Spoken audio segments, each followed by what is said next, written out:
Praise the lord. ప్రభునందు ప్రియమైన వారలారా, దేవుని మహాకృపను బట్టి మనం మరొకసారి ఈ రీతిగా లైవ్లో దేవుని వాక్యాన్ని వినడానికి ప్రభు చూపిన కృపను బట్టి ప్రభుకే స్తుతులు స్తోత్రాలు చెల్లించుకుంటూ కూడి వచ్చిన మీ అందరికి కూడా వందనాలు చెల్లించేస్తా ఉన్నాను. ఈ దినం మనకు ప్రభు ఏర్పరిచినటువంటి ధ్యానాంశం ప్రకటన గ్రంథంలో నుంచి 16వ అధ్యాయము 8-9 వచనాలు మనం చదువుకుందాం. 4వ దూత తన పాత్రను సూర్యుని మీద కుమ్మరింపగా మనుషులను అగ్నితో కాల్చుటకు సూర్యునికి అధికారము ఇయ్యబడెను. కాగా మనుషులు తీవ్రమైన వేడిమితో కాలిపోయి ఈ తెగుళ్ళ మీద అధికారము గల దేవుని నామమును దూషించిరి గాని ఆయనను మహిమపరచునట్లు వారు మారు మనసు పొందినవారు కారు. ప్రార్థన చేసుకుందాం. ప్రేమగల ప్రభువా, కృపా కనికరం కలిగిన మా పరలోకపు తండ్రి, మరొకసారి నీ పరిశుద్ధ పాదములకు స్తుతులు స్తోత్రాలు చెల్లిస్తూ ఉన్నాం. ఈ సాయంకాల వేళలలో ప్రభువా, మమ్మల్ని ప్రేమించి మా కొరకు మీరు తెరిచిన ద్వారాన్ని బట్టి మీకు వందనాలు. మాకిచ్చిన సమయాన్ని బట్టి మీకు స్తోత్రాలు. మా ముందు ఉంచిన ఈ వాక్య భాగాన్ని బట్టి మీకే స్తుతులు స్తోత్రాలు. లోకం మీదికి మీరు పంపబోయే నైనా ఆ తెగుళ్ళు లేక తీర్పులు ఏ రీతిగా ఉన్నవో వివరించే క్రమంలో ఈ దినాన్న మా ముందుంచిన ఈ వాక్య భాగాన్ని బట్టి సూర్యుని వేడిమితో నింపుతున్నందుకు, అగ్ని జ్వాలలు సూర్యునిలో రగులుతున్నందుకు ప్రభా, మమ్మల్ని తండ్రి మేలుకొల్పే రీతిలో మాకు ఇచ్చిన వాక్య భాగానికి వందనాలు చెల్లిస్తూ మాతో ఉండమని, మమ్మల్ని బలపరచమని, ధైర్యపరచమని, నీ వాక్కుతో నింపమని, ప్రతి విధమైన దీవెన ఆశీర్వాదాలు పొందుకునే వారిగా మీ కృపద ఇచ్చేయమని త్వరలో మా కొరకు తిరిగి రాబోతున్న యేసుక్రీస్తు నామములో ప్రార్థించి వేడుకుంటున్నాము తండ్రి, ఆమేన్. చూడండి, దేవుని యొక్క తీర్పు అనేది బహుభయంకరంగా ఉంటుంది. ఆయన, నేను పద్దాకా చెబుతున్నట్టు, ప్రేమమయుడు అని పేరు పొందిన ఆయన తీర్పు తీర్చే సమయంలో చాలా నిక్కచ్చిగా తీర్పు తీర్చే దేవుడై ఉంటాడు. కనుక ఈ శ్రేష్టమైనటువంటి వాక్య భాగాన్ని మనం వింటున్నప్పుడు జాగ్రత్తగా గమనించాలి.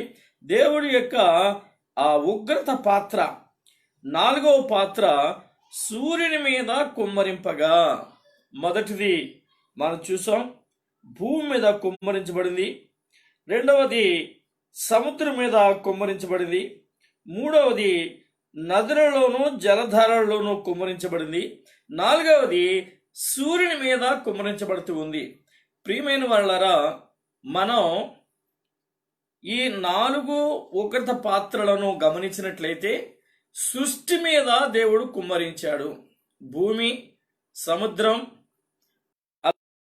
నదులు, ఈ యొక్క జలరాశులు, సూర్యుడు, ఇవన్నీ సృష్టిలో భాగమే. సృష్టి, ఈ సృష్టిని దేవుడు ఎందుకు నిర్మించాడు అని మనం చూస్తే, మానవుని కొరకు ప్రభు సృష్టి నిర్మాణం చేశాడు.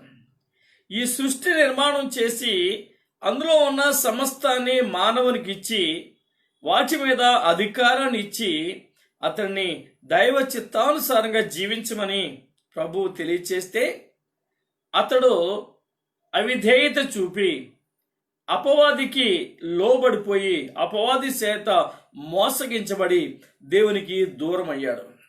ఏ సృష్టి అయితే మానవుని క్షేమం కొరకు సృష్టించబడిందో, ఏ సృష్టి అయితే మానవుని కొరకు ప్రభు ఏర్పరిచాడో, ఇప్పుడు అదే సృష్టిని దేవుడు మానవుని కొరకు శిక్షిస్తూ ఉన్నాడు. మీరు గమనించినట్లయితే దేవుని యొక్క శిక్ష బహుభయంకరంగా ఉంటుంది. ఈ సూర్యుడు అనేటువంటి ఈ మాటలో నిజానికి భూమి మీద సూర్యుడు మనిషికి కావలసిన అనేక ఉపయోగకరమైనటువంటి కార్యములు సూర్యుని ద్వారా జరుగుతూ ఉన్నాయి. మనిషికి, జంతువులకు, మొక్కలకు, అలానే సృష్టిలో భాగమైన సమస్త జీవులకు సూర్యునితో చాలా ఆ బంధం ఉంది. సూర్యరశ్మి, ఈ వెలుతురు మానవుని కొరకు ఎంత ఉపయోగకరమైనదో మనం చూస్తూ ఉన్నాం. ఈ సూర్యరశ్మి వలన ఈ చక్కటి ఉద్యానవనములలో పుష్పించే పుష్పాలకు రకరకాల రంగులు అద్దేది సూర్యరశ్మి. కాబట్టి సూర్యుడు ఎంతో ఉపయోగకరమైన వాడిగా ప్రభు మానవుని కొరకు నిర్మాణం చేశాడు. ఆ సూర్యుని యొక్క వెలుతురు లేక ఆ కిరణాలు మానవ శరీరం మీద పడితే, లేత కిరణాలు ఉదయకాలంలో మనిషికి కావలసినటువంటి ఆరోగ్యపరమైనటువంటి స్థితిలో మానవుని కలుగుతాయి అని సైన్స్ కూడా చెబుతూ ఉంది. అటువంటి ఉపయోగకరమైనటువంటి సూర్యుని మీద దేవుడు ఉగ్రతను కుమ్మరించాడు. ఈ విషయాన్ని మీరు గమనించండి. 4వ దూత తన పాత్రను సూర్యుని మీద కుమ్మరింపగా మనుషులను అగ్నితో కాల్చుటకు సూర్యునికి అధికారము ఇయ్యబడెను. మనుషులను అగ్ని చేత కాల్చడానికి అధికారం మరి సూర్యునికి ఇవ్వబడింది. అగ్ని కురుస్తుంది అనాలి మనం. సాధారణంగా ఈ సమ్మర్ సీజన్లో ఉష్ణోగ్రతలు పెరుగుతూ ఉంటాయి. మరి ఈ సమ్మర్లో మన ప్రాంతంలో లేక మన తెలంగాణ ఏరియాలో దాదాపు 49-50 డిగ్రీలు కూడా ఈ యొక్క ఉష్ణోగ్రతలు పెరిగినట్టుగా మనం చూస్తూ ఉన్నాం. ఏది ఏమైనా ప్రియులారా, ఈ ఉష్ణోగ్రతలు పెరిగే కొలది మానవుని మీద ఆ వేడి కిరణాలు పడినప్పుడు, మానవ శరీరం మీద వేడి కిరణాలు పడినప్పుడు అతడికి మరి ఆ శరీరం అంతా బొబ్బలెక్కే రీతిగా, శరీరం అంతా మరి పుండ్లు పడే రీతిగా, అలానే అతనికి అనారోగ్యాన్ని కలిగించేదిగా ఈ వేడిమి లేక ఈ వేడిమి యొక్క తీవ్రత మానవ శరీరం మీద పనిచేస్తుంది. అందుకనే ప్రభు సూర్యునికి అగ్నితో మానవుణ్ణి కాల్చడానికి అధికారం ఇచ్చాడట. ప్రియమైన వాళ్ళారా, మీరు గమనించింది సూర్యుని వేడిమి, ఈ సూర్యరశ్మి ఆ తీవ్రతను మనుషుడు భరించలేడు. అయినా మరి తన జీవన విధానంలో ఒక మార్గంగా ఆ వేడి తీవ్రతను అతడు ఎదుర్కొంటూనే ఉన్నాడు. ఆ వేడి వలన, అగ్ని ప్రభావం వలన అతని శరీరంలో ఎన్నో అనారోగ్యపరమైనటువంటి మార్పులు కలుగుతూ ఉన్నాయి. ఎన్నో అనారోగ్యటువంటి పరిస్థితులు మరి అగబడుతూ ఉన్నాయి. ప్రియమైన వాళ్ళారా, దేవుని యొక్క తీర్పులో మరి ఆషామాషిగా ఉండేవి కావు. గ్లోబల్ వార్మింగ్, ప్రపంచమంతా తీవ్రమైన ఉష్ణోగ్రతలకు లోనై ఆ ఉష్ణోగ్రతల ప్రభావం వలన ప్రపంచవ్యాప్తంగా వేడిమి తీవ్రత పెరుగుతూ ఉంది. ఈ వేడిమి వలన లేక ఎండ తీవ్రత వలన ఎన్నో ప్రమాదాలు మానవ మనుగడకు ముప్పుగా ఉన్నాయి. అదే విషయాన్ని మరి మనం గమనించుకున్నట్లయితే ప్రియమైన వారలారా, ఈ స్థితిని మీరు గమనిస్తే 8వ అధ్యాయము మరి చూడండి, ప్రకటన గ్రంథంలో 8వ అధ్యాయము 12వ వచనం కానీ మీరు చూస్తే అక్కడ 4వ బోర ఊదినప్పుడు సూర్య చంద్ర నక్షత్రములలో 3వ భాగము చీకటి కమ్మునట్లు, పగటిలో 3వ భాగమున సూర్యుడు ప్రకాశింపకుండునట్లు. చూడండి, సూర్యుడి మీద 4వ బోర ఊదినప్పుడు ఆ ప్రభావం సూర్యుని మీద కూడా మనం చూసాం. ఈ సూర్యుని మీద చూసినటువంటి ప్రభావం వారికి ఆ సూర్యుని యొక్క వెలుగు ప్రకాశింపకూడనట్లు, సూర్యుడు ప్రకాశింపకూడనట్లు అక్కడ ఆ ప్రకాశతను మరి ప్రభు తగ్గించి వేసినట్టుగా మనం చూస్తాం. ఇక్కడైతే ఎండ తీవ్రత, వేడిమి, అగ్ని అన్నాడు. ఈ అగ్ని మానవుణ్ణి కాల్చడానికే దేవుడు వాడుతూ ఉన్నాడు. ఈ తీర్పు మానవునికి. సృష్టిలో మానవుడు కూడా ఒక భాగమే. భూమి ఎలా భాగమో, సముద్రం ఎలా భాగమో, నదులు జలరాశులు ఎలా భాగమో, మనుషుడు కూడా సృష్టిలో భాగమే. దేవుని యొక్క ఉగ్రత ఈ మనుషుని మీద ఇప్పుడు కలుగుతూ ఉంది. ఈ మనుషుని మీద ఈ తీవ్రమైనటువంటి ఈ ఉష్ణోగ్రతల ప్రభావం పడిన కారణంగా మనుష్యుడు తన యొక్క ఆరోగ్యపరమైనటువంటి పరిస్థితుల్లో ఎంతో భయంకరమైన స్థితిని ఎదుర్కొనేవాడిగా ఉన్నాడు. మానవుడు తన పాపాన్ని దేవుని సమ్ముఖంలో ఒప్పుకొని చీకటి సంబంధమైనటువంటి పరిస్థితుల ప్రభావం నుంచి విడిపించబడి ప్రభునామాన్ని ఘనపరచినట్లు మహింపరచినట్లు తను ప్రవర్తింపవలసిన వాడై ఉండగా అటువంటి జీవన విధానం మానవునిలో లేని కారణంగా ప్రభు ఈ సూర్యకిరణాల ద్వారా సూర్యుని ద్వారా అగ్నిని మానవుడి మీద కుమ్మరించి ఆ అగ్ని జ్వాలల చేత మనుషుడు తల్లడిల్లేవాడిగా ప్రభు చేయబోతున్నాడు. అగ్ని జ్వాలల చేత మరి గర్విష్ఠులు, గర్వాంధులు, మారు మనసు లేని వారు, మూర్ఖులు, అలానే అనేకులు వీటి ప్రభావం ఎండ తీవ్రత వల్ల మరింతగా శ్రమను పొందుకునే వారిగా ఉన్నారు. ఎందుకంటే సంఘం ఎత్తబడింది. సంఘం 7 సంవత్సరాలు వివాహపు విందులో మరి పాలు పంచుకుంటూ ఉంది. విడిచిపెట్టబడినటువంటి దుష్ట సంఘం లేక విడిచిపెట్టబడిన సంఘంలో అపవిత్రమైన కార్యములు జరిగించేవారు, దేవునికి వ్యతిరేకమైన వారు ఉన్నారు. అలానే శ్రమల మధ్యలో మారు మనసు పొంది ప్రభు మీద ఆధారపడి ప్రభు చిత్తానికి అనుగుణంగా జీవిస్తున్న వారు ఉన్నారు. వీరు కొంతమంది హతసాక్షులయ్యారు. కొంతమంది దేవుని యొక్క ప్రభావాన్ని బట్టి మహిమను బట్టి వారు అపవాది మీద విజయాన్ని పొందుకున్నారు. వీరు రక్షించబడ్డారు అని దేవునికి స్తుతిగానాలు పాడారు, ఆరాధన అర్పించారు. మరి కొందరు మారు మనసు పొందక ప్రభునామాన్ని అంగీకరించక వీరు పాప క్షమాపణ రక్షణ అనుభవాలు లేక ఇంకా దేవుని మీద తిరుగుబాటు చేస్తూనే ఉన్నారు. ఈ తిరుగుబాటు చేస్తున్న కారణంగా మరి ఘోరమైనటువంటి బాధలు వీరు అనుభవించాలి. సూర్యకిరణాల వేడిమి, ఆ తాపము, ఎండ తీవ్రత, అగ్ని మరి కురిపిస్తున్నాడు దేవుడు. అగ్ని కురుస్తుందట. చూడండి 8వ వచనం 16వ అధ్యాయము. 4వ దూత తన పాత్రను సూర్యుని మీద కుమ్మరింపగా మనుషులు అగ్నితో కాల్చుటకు, మనుష్యులను అగ్నితో కాల్చుటకు సూర్యునికి అధికారం ఇయ్యబడిను.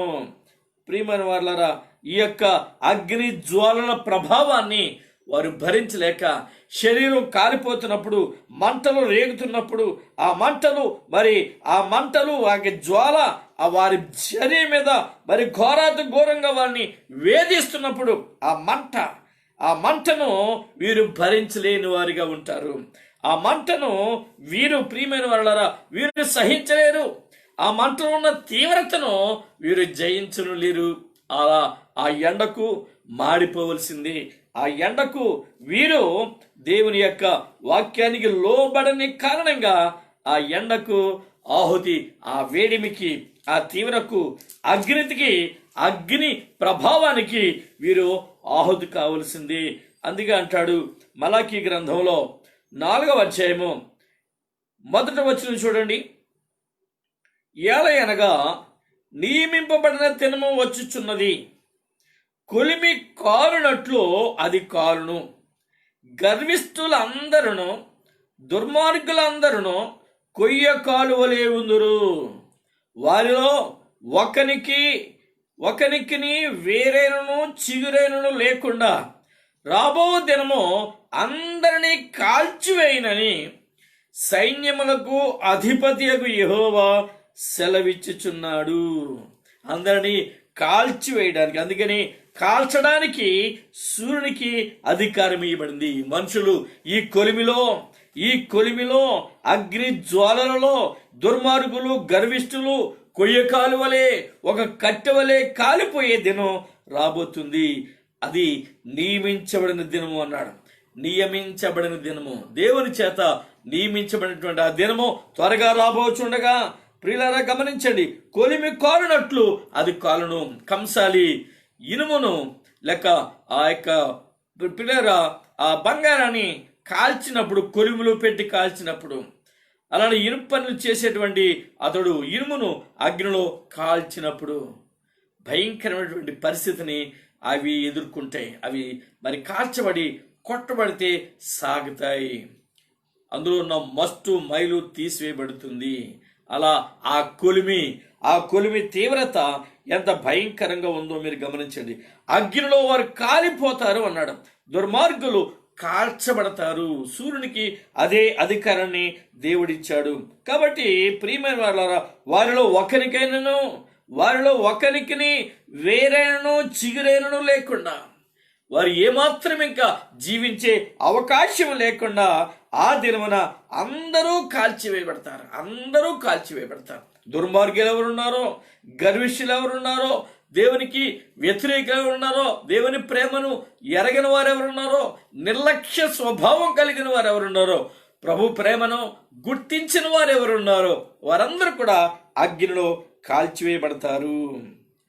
ప్రియులారా మీరు గమనించండి, సూర్యుడి యొక్క వెలుగు డైరెక్ట్గా భూమి మీద కిరణాలు ప్రభావం పడకుండా, ఆ కిరణాలు అల్ట్రావైలెటెడ్ కిరణాలు అంటారు వాటిని. ఈ అల్ట్రావైలెటెడ్ కిరణాలు డైరెక్ట్గా మరి భూమి మీద పడకుండా ఓజోన్ పొర అనేది ప్రభు ఏర్పరిచాడు.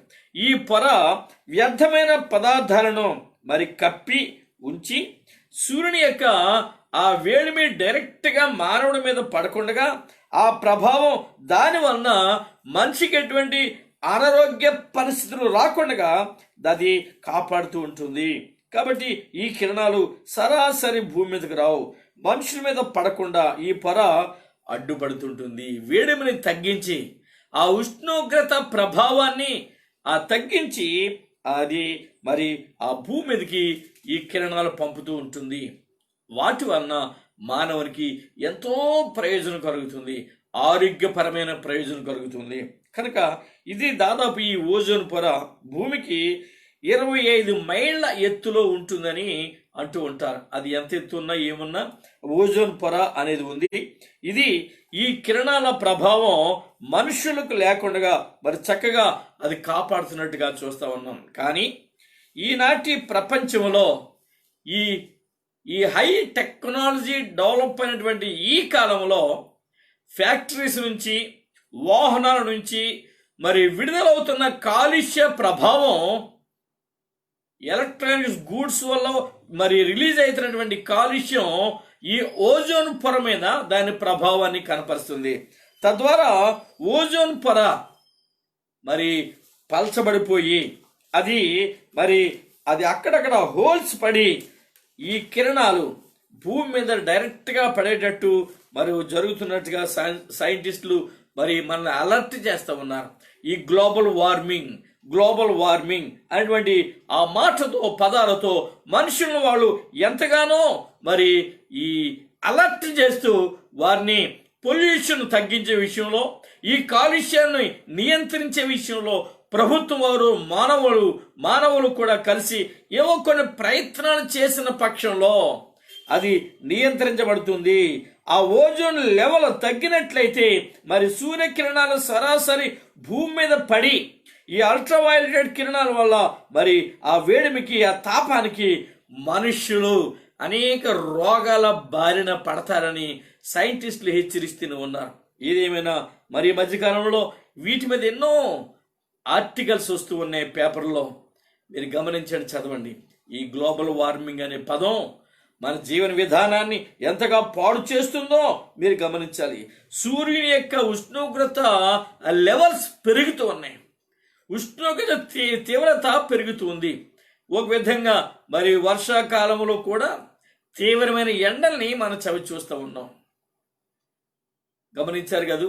ఈ ఎండల తీవ్రత వలన, ఎండల ప్రభావం వలన మానవుని మనుగడకు ఎంతో ప్రమాదం పొంచి ఉంది అంటున్నారు. ఇక్కడ మీరు చూడండి, సూర్యుని మరి ఆ దేవుడు సూర్యుని మీద ఆ ఆ ఉగ్రత పాత్ర కుమ్మరించగా మనుషులను అగ్నితో కాల్చుటకు సూర్యునికి అధికారము ఇవ్వబడింది.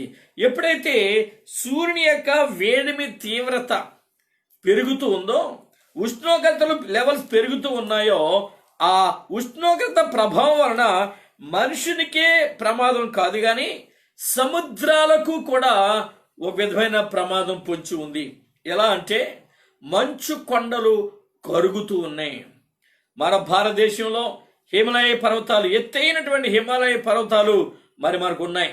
ఇవి ఈ ఎండ తీవ్రతకు, ఉష్ణోగ్రతల ప్రభావానికి అవి కరుగుతూ కరుగుతూ కరుగుతూ కరుగుతూ వాటి హైట్ని కోల్పోతూ ఉన్నాయి. ఈ కరిగినటువంటి జలాలు ప్రవహించుకుంటూ నదులలో నుంచి సముద్రాల్లో కలుస్తూ ఉన్నాయి. కాబట్టి రాబోయే దినాలలో ఈ ఎండ తీవ్రత ఇలానే పెరుగుతున్న కారణంగా దాదాపు 20 అడుగుల వరకు సముద్రం లెవెల్స్ పెరుగుతాయట. సీ లెవెల్స్ కానీ ఈ 20 ఫీట్ హైట్ పెరిగితే లోతట్టు ప్రాంతాలన్నీ నీట మునిగిపోతాయి. లోతట్టు ప్రాంతాలు ఏ దేశాలైతే మరి సముద్ర మట్టానికి తక్కువ లెవెల్లో ఉన్నవో అవన్నీ మునిగిపోయి మనుష్యులు ఆ ప్రవాహం చేత కొట్టుకుపోయేటట్టు, వారు మరణించేటట్టు మరి ఈ యొక్క పరిస్థితులు మనకి కనపడుతూ ఉన్నాయి.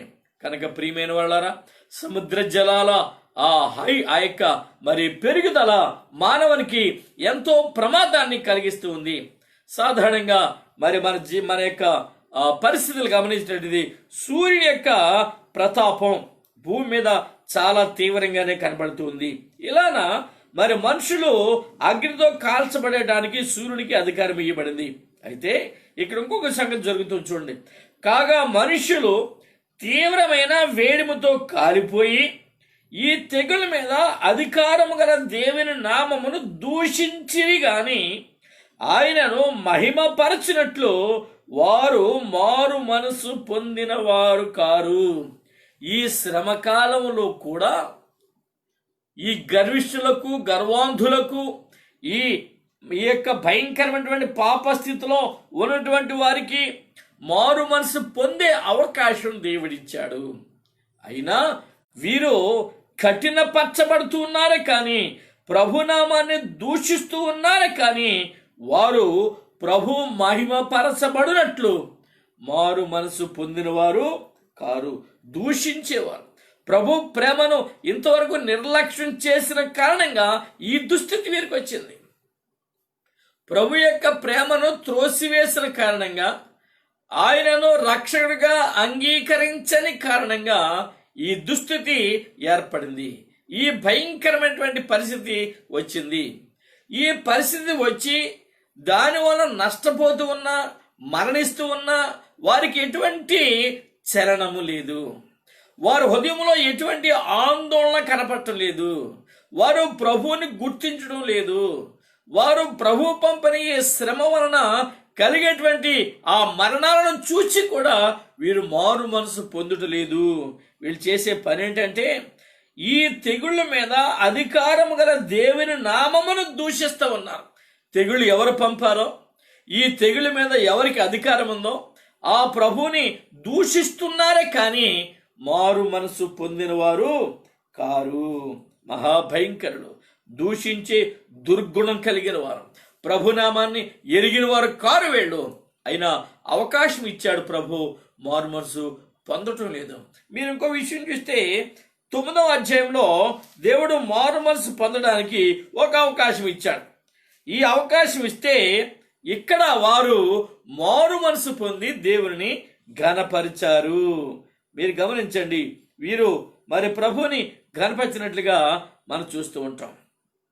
కానీ మరి కొన్ని సందర్భాల్లో వీరు మారు మనసు పొందిన వారు కారు, ప్రభుని ఎరిగిన వారు కారు, వారి జీవితంలో ప్రభు చిత్తాన్ని మరి పొందినటువంటి వారు కారు అని వ్రాయబడుతుంది. ఒక సందర్భంలో వీరు మారు మనసు పొంది ప్రభుని ఘనపరిచారు, దేవుని కొరకు స్థిరమైన అనుభవాలు కలిగి ఉన్నారు. దేవుని వాక్కు చేత వీరు ప్రభు ఇచ్చే రక్షణ భాగ్యాన్ని పొందుకున్నారు అనేటువంటి మాటలు మనం చూస్తూ ఉన్నాం. ఏది ఏమైనా ప్రియమైన వాళ్ళారా, దేవుని ఉగ్రత మానవుల మీదకి వచ్చినప్పుడు వారు తప్పనిసరిగా దాన్ని అనుభవించేవారు అంటారు. చూడండి, 7వ అధ్యాయము 9వ వచనం చూసినట్లయితే ఇక్కడ వీరు 9-10 వచనాలు. అటు తరువాత నేను చూడగా ఇదిగో ప్రతి జన్మలో నుండి, ప్రతి వంశములో నుండి, ప్రజలలో నుండి, ఆయా భాషలో మాట్లాడు వారిలో నుండి వచ్చి ఎవడనో లెక్కింపజాలని ఒక గొప్ప సమూహము కనబడెను. వారు తెల్లని వస్త్రములు ధరించుకున్న వారే ఖర్జూరు మట్టలు చేతపట్టుకుని సింహాసనం ఎదుటను గొర్రెపిల్ల ఎదుటను నిలబడి సింహాసనాశ్రుడైన మా దేవునికి గొర్రెపిల్లకును మా రక్షణకై స్తోత్రమని మహాశబ్దముతో ఎలుగెత్తి చెప్పిరి. ప్రభు ఇచ్చినటువంటి ఆ అనుభవాన్ని వారు పొందుకున్నారు. మారు మనసు వారు పొందారు. దేవుని ప్రేమను వారు చూడగలిగారు. వారు మారు మనసు పొంది దేవునికి లోబడ్డారు. పిల్లరా, అలా ఎవరైతే ఈ శ్రమ కాలంలో దేవుని ప్రేమను మరి చూచి దేవుని ప్రేమ చేత మరి పట్టబడి మారు మనసు పొందుతారో వారు ధన్యులు. మారు మనసు పొందిన వారు మరి ఎంతో ధన్యమైన జీవితాన్ని కలిగి ఉన్నారు. మరి ఇంకా కొంతమంది మారు మనసు పొందలేదు, దేవుని ప్రేమను నిర్లక్ష్యం చేశారు, దేవుని కృపను నిర్లక్ష్యం చేశారు. ఎవరు వీరంటే విగ్రహారాధికులు. 9వ అధ్యాయము 20వ వచనం చూడండి. ఈ దెబ్బల చేత చావక మిగిలిన జనులు దెయ్యములను చూడను వినను నడువను శక్తి లేనివై బంగారు వెండి కంచు రాయి కర్రలతో చేయబడిన తమ హస్తకృతములైన విగ్రహములను పూజించుటకు విడిచిపెట్టినట్లు మారు మనసు పొందలేదు. ఆ విగ్రహాన్ని పూజించకుండా ఉండడానికి, పూజింపకుండునట్లు లేక పూజింపకుండా విడిచిపెట్టినట్లు వీరు మనసు కలిగిలేరు. వీరు మారు మనసు పొందలేదు. అలానా వీరు తాము చేయుచున్న నరహత్యలను, మాయా తంత్రములను, జార చోరత్వములను చేయకుండానట్లు మారు మనసు పొందినవారు కారు. పిల్లరా, ఇటువంటి ఆ దౌర్భాగ్యమైనటువంటి జీవితాన్ని కలిగి వీరు మార్పు చెందలేదు, మారు మనసు పొందలేదు అని దేవుడు మాట్లాడుతూ ఉన్నాడు. కనుక అలానే ఈ 16వ అధ్యాయంలో కూడా మరి ఈ 9వ వచనంలో వారు మారు మనసు పొందలేదు, దేవుని ప్రేమను వీరు అనుభవించలేదు, దేవుని చిత్తాన్ని వీరు గైకొనలేదు. తమ క్రియలను బట్టి మారు మనసు మరి పొందలేదు. వీరు ప్రభుని కొనియాడేవారిగా వీరిలో మార్పు రాలేదు. చూడండి పిల్లరా, ఈ జీవన విధానం మారాలి. ఆయనే సమస్తం మీద అధికారం కలిగిన వాడు. ఆయన సూర్యునికి అగ్నితో మానవాళిని దహించడానికి మరి అధికారం ఇచ్చాడు. ఈ అధికారాన్ని బట్టి మరి పిల్లరా, మరి మన ప్రభు మనకి ఇచ్చినటువంటి ఆత్మీయ స్థితిలో వాటిని పరిశీలన చేసుకుంటే మరి మారు మనసు మరి పొందలేదు అనే మాట మనం చూస్తున్నాం. చూడండి, ప్రకటన గ్రంథంలోనే 11వ అధ్యాయము 13వ వచనం ఒకవేళ మీరు చూస్తే, ఆ గడిలోని గొప్ప భూకంపము కలిగినందున ఆ పట్టణంలో 10వ భాగము కూలిపోయాను. ఆ భూకంపం వలన 7,000 మంది చచ్చిరి. మిగిలిన వారు భయభ్రాంతులై పరలోకపు దేవుని మహిమ పరచిరి. చూడండి, ఇక్కడ కొంతమంది మారు మనసు పొంది దేవుని మహిమపరిచారు, ప్రభుని కొనియాడారు, ప్రభుని ఆరాధించారు. కానీ ఈ స్థితిలో మనం చూస్తున్నాం, దేవుని అవమానపరిచే రీతిగా వాళ్ళు ప్రవర్తించారు, కానీ మారు మనసు పొందిన వారు కారు. కనుక పిల్లరా, మన దేవుని చిత్తాన్ని గ్రహిద్దాం, దేవుని వాక్యాన్ని మరి ఎరిగి వాక్యములో ప్రయాణం చేద్దాం. ప్రకటన 11:11 ఒకసారి చూడండి. అయితే ఆ 3 దినములున్నర అయిన పిమ్మట దేవుని యొద్ద నుండి జీవాత్మ వచ్చి వారిలో ప్రవేశించిన గనుక వారి పాదములు ఊని నిలిచిరి. వారిని చూచిన వారికి మిగుల భయము కలిగెను. భయం కలిగింది. వెంటనే మార్పు చెందారు, ప్రభువుని కొనియాడారు, ప్రభువుని మహిమపరిచారు, దేవుని కొరకు నిలబడగలిగారు. వారు అలా అలా మరి వచ్చిన వారే ఇక్కడ నిలబడి ప్రభు కొరకు మా రక్షణకై స్తోత్రము అని ప్రభుని కొనియాడుతున్నారు. కనుక ఈ కడవ దినాల్లో మనం గమనించవలసినటువంటి ఆత్మీయ స్థితిని మనం గుర్తించాలి. చూడండి, ఒక ప్రవచనం కనబడతా ఉంది. దానియేలు గ్రంథంలో 5వ అధ్యాయము 22, 23 వచనాలు చూస్తే ఇక్కడ చూడండి, బెల్షజరు అతని కుమారుడగు నీవు ఈ సంగతులన్నీ ఎరిగి ఉండి నీ మనస్సును అణుచుకొనక పరలోకమందున్న ప్రభు మీద నిన్ను నీవే హెచ్చించుకొంటివి. ఎట్లనగా నీవును నీ అధిపతులను నీ రాణులను నీ ఉపపత్రులను దేవుని ఆలయ సంబంధముకు ఉపకరణములలో ద్రాక్షారసము పూసి త్రాగవలనని వాటిని తెచ్చి ఉంచుకొని వాటితో త్రాగుచు చూడనైనను విననైనను గ్రహింపనైనను చేత కాని వెండి బంగారు ఇత్తడి ఇనుము కర్ర రాయి అను వాటితో చేయబడిన దేవతలను స్తుతించిరి గాని నీ ప్రాణమును నీ సకల మార్గములను ఏ దేవుని వశమున ఉన్నవో ఆయనను నీవు ఘనపరచలేదు. అదే స్థితి మనకు కనపడుతుంది. దేవుని ఘనపరచడం లేదు, ప్రభుని కొనియాడటం లేదు. వీరు దేవుని ఇష్టాన్ని ఎరిగిన వారిగా లేరు. ప్రియమైన వాళ్ళారా, అగ్ని, సూర్యునిలో అగ్ని రగులుతూ ఉంది. సూర్యులో నుంచి అగ్ని రగులుకొని ఈ మానవాళి మీద కుమ్మరించబడుతుండగా అనేకులు ఆ ఎండ తీవ్రత వలన మరణించేవారున్నారు, వ్యాధుల బారిన పడిన వారు ఉన్నారు, రోగాలు పొందుకుంటున్న వారు ఉన్నారు.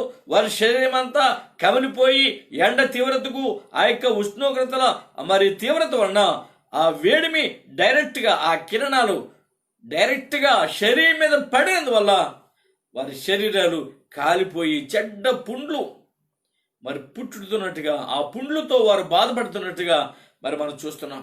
ఏది ఏమైనా ప్రియమైన వాళ్ళారా, ఈ కడవ దినాల్లో దేవుని ఉగ్రత రగులుతూ ఉంది. అగ్ని జ్వాలల వలె, అగ్ని కణము వలె రగులుతున్నట్టుగా మనం చూస్తున్నాం. ఈ ఆ దుష్టుని ప్రభావాన్ని, ఆ దుష్ట ప్రభావాన్ని దేవుడు మానవాళి మీద ఏ విధంగా కనపరుస్తున్నాడో మనం చూస్తూ ఉన్నాం. వాటిని బట్టి, ఆ క్రియను బట్టి మా దేవుని యొక్క చిత్తాన్ని మనం ఎరగాలి. అదే మలాకీలో చెప్పాడు 4వ అధ్యాయంలో, ఎంత భయంకరమైన పరిస్థితి. కొలిమి కాలునట్లు అది కాలుతుంది, అగ్ని జ్వాల రగులుతుంది. ఈ అగ్ని కణాలు మానవాళిని మహాభయంకరంగా మరి కాల్చే రీతిగా ఉన్నాయి. గర్విష్ఠులు, అంధకారులు, మరి భయంకరమైన పాపస్థితిలో పడి ఉన్నవారు, దుర్మార్గులందరూ అగ్నిలో కాలిపోయేవారన్నారు. వారికి వీరు లేదు, చిగురు లేదు. వారికి వీరేనో చిగురేనో లేకుండా రాబో దినము అందరినీ కాల్చివేయును. అది ఒక పనిష్మెంట్, ఇది ఒక తీర్పు. ఈ తీర్పును ఎదుర్కోవడానికి నీవు సరిపోవు, ఎదుర్కోలేవు. అందుకని ఆ స్థితి రాకముందే, ఆ భయంకరమైన పరిస్థితి ప్రభావం నీ మీద మరి తన ప్రభావాన్ని చూపకముందే మారు మనసు అనుభవం పొందు. యేసుక్రీస్తును రక్షకుడిగా అంగీకరించు. ఆయనే విమోచకుడని ఎరుగు. ఆయనే నిన్ను ప్రేమిస్తున్నటువంటి ప్రభు అని ఎరుగు. ఆయనే నీ కొరకు తన ప్రాణాన్ని అర్పించాడని ఈ శుభవర్తమానం నువ్వు విని మారు మనసు పొందు. దేవుని నమ్ముకో. అలా నువ్వు మారు మనసు పొంది దేవుని కుమారుడుగా మార్చబడు, దేవుని బిడగా నువ్వు మార్చబడి ఆయన చిత్తాన్ని ఎరిగి ఆయన చిత్తానుసారంగా జీవించినట్లయితే ఆ రాబోయే భయంకరమైన ప్రమాదం నుంచి, విపత్కరమైన పరిస్థితుల నుంచి ప్రభు నిన్ను విడిపించేవాడన్నాడు. ఇదే రక్షణ సువార్త. రక్షణానుభూతికి రా, రక్షించబడు, ప్రభు ప్రేమను పంచుకో. ఆయన మహిమ కలిగిన వాడని ఎరుగు. ఆయన నీ కొరకు ప్రాణం అర్పించిన వాడని ఎరుగు. నిన్ను ఆ కలవరిగిరిలో ఆయన నీ స్థానంలో ఉండి నిన్ను విడిపించాడని ఎరుగు. ఆ ప్రేమలో ఉన్న లోతులే తెలుసుకో. ఆ ప్రేమ యొక్క వెడల్పు, ఎత్తు, లోతు ఎంత ఉన్నతమైనదో గమనించు. అలా గమనించి ప్రభు ప్రేమను అందుకొని దానిని పొందుకొని దేవుని మహిమ కొరకు జీవించవలసిందిగా మనం చేస్తున్నాను. ప్రియమైన వారలారా, ఈ వాక్యాన్ని మనం విన్నాం. ఇంకా మారు మనసు లేనట్లయితే, మార్పు లేకపోతే, నిజమైనటువంటి రక్షణానందం నీలో లేకపోతే, ఇంకా నువ్వు నామకార్థ స్థితిలోనే నీవు జీవిస్తున్నట్లయితే ఆ జరగబోయేటువంటి పరిస్థితిని, భూమి మీదకి రాబోయే శ్రమల ప్రభావాన్ని, తీవ్రతను ప్రభు మనకు వివరిస్తుంటుండగా వీటిని ఎరిగి నిన్ను నీవు సరిచేసుకో. దేవుని సన్నిధిలో ప్రార్థించు, ప్రణమిల్లు, విజ్ఞాపన చేయి, కన్నీరు కార్చు. ప్రభుకి నిన్ను నీవు అప్పగించుకో. Surrender yourself. సరెండర్ అయిపో దేవుని దగ్గర. నువ్వు ప్రభు దగ్గర విజ్ఞాపన చేయి. ప్రభా, నా అవివేకం నుంచి నన్ను విడుదల చేయి. నా పాప పరిస్థితి నుంచి బంధకాలు తెంచివేయి. నన్ను విడిపించు, నన్ను విమోచించు ప్రభా అని ప్రార్థన చేయి.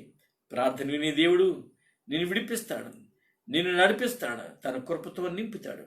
అట్టి ధన్యతను కలిగి ప్రభు కృపలో ముందుకు సాగిపోయినట్లు మరి ప్రభు మనందరికీ తోడుగా ఉండి నడిపింప చేయనుగాక. ప్రేమ నమ్మకం కలిగిన మా పరలోకపు తండ్రి, మరొకసారి నీ పరిశుద్ధ పాదాలకు వందనాలు. మా గొప్ప దేవా, నీకే స్తుతులు, స్తోత్ర. ఇంతవరకు మాతో ఉండి అయ్యా, 4వ పాత్ర, ఉగ్రత పాత్ర కుమ్మరించబడినప్పుడు ఏ రీతిగా మరి సూర్యునికి ప్రభా అధికారం ఇచ్చావో మాకు వివరించావు. ఆ తీవ్రత, ఆ వెండి, ఆ యొక్క ఆ ఎండ తాపము మేము భరించలేం బాబు. అంత భయంకరమైన పరిస్థితులు వస్తూ ఉన్నాయి. వాటిని ఎదుర్కోవడానికి మేము ప్రభా మాకు చేత కాదు. కనుక ఆ శ్రమలో ఉండక, ఆ దినం వరకు ప్రభా మారు మనసు పొందకుండా ఉండకుండా, నేడు అని సమయం ఉండగానే ఇప్పుడే ప్రభా మరి మార్పు చెందిన బిడ్డలు నేను మీ సందులో ప్రార్థిస్తే వారిని కరుణించమని, కనికరించమని, రక్షణానుభవం వారికి దయచేయమని, మీ కృపతో నింపమని ప్రార్థిస్తున్నాను. ఈ వాక్యాన్ని వింటున్న బిడ్డలు నామకార్థులుగా ఉండకుండగా నీ నామాన్ని ఘనపరిచే బిడ్డలుగా ఉంచండి. రాబోయే తీర్పులో వారు చేర్చబడకుండగా, నేడు అని సమయం ఉండగా ఇప్పుడే నైనా రక్షించబడే అనుభవాలు బిడ్డలు దయచేయండి. అలా వారిని తండ్రి మీ వాక్కుతో నింపండి. ఇంకా ఎవరైతే మారు మనసు లేని అనుభవం ఉందో వారితో మాట్లాడండి, వారిని దర్శించండి. మీ కృపలో వారిని సంధించి నడిపించేయండి. అలానే ప్రభా, ఈ కరోనా వైరస్ రోజు రోజు భయంకరంగా తండ్రి అది విజృంభిస్తుంది మానవాళిలో ప్రభా. మరి తండ్రి ఇది ప్రతి వారిని అది ముడుతున్నట్టుగా, మరి అది వేధిస్తున్నట్టుగా నేను మరి రిపోర్ట్లు వస్తూ ఉన్నాయి. నేను దీన్ని అదుపు చేయగలవాడవు నీవే, దీన్ని తండ్రి అరికట్టేవాడవు నీవే. కనుక మీరే మీ కృప చూపి నీ బిడలంగా మమ్మల్ని ప్రభా ధైర్యపరిచి, బలపరిచి, మీ ఆత్మతో నింపి నడిపించమని ప్రార్థన చేస్తున్నాం. ఇలా ప్రపంచమంతా గందరగోళంలో ఉంది, ప్రపంచమంతా గగ్గోలు పెడుతుంది. ఎందరో ప్రభా నీ బిడ్డలు ప్రార్థన చేస్తున్నారు, నీ వైపు చూసి విజ్ఞాపన చేస్తున్నారు, మొర పెడుతున్నారు, కన్నీరు కారుస్తున్నారు. అయ్యా, ప్రేమతో మమ్మల్ని ప్రభా దర్శించి కృప చూపి ఈ భయంకరమైన ప్రమాదం నుంచి తప్పించి మీరే మహిమ పొందుకోమని, నీ చిత్త మీద రేపటి దినాన మరిసారి నీ వాక్య భాగంతో మమ్మల్ని దర్శించమని, మాతో మాట్లాడమని, అంతవరకు ప్రభా నీ క్షేమకరమైన చేతినీళ్ళు మమ్మల్ని దాచి ఉంచి మీరే మహిమ, ఘనత, ప్రభావాలు పొందుకోమని, ఈ వాక్యాన్ని విన్న బిడ్డలందరి మీద ప్రభు నీ కృపను కుమ్మరింపు చేయమని, త్వరలో మా కొరకు తిరిగి రాబోతున్న యేసుక్రీస్తు నామములో ప్రార్థించి వేడుకుంటున్నాము తండ్రి. ఆమేన్. మన ప్రభువైన యేసుక్రీస్తు కృపయు, తండ్రి అయిన దేవుని ప్రేమయు, పరిశుద్ధుడైనటువంటి దేవుని కృపా కనికరము అన్ని వేళ సదాకాలం మనకు తోడుగా ఉండి నడిపింపు చేయను గాక. ఆమేన్. స్తోత్రం. జీసస్. Praise the lord.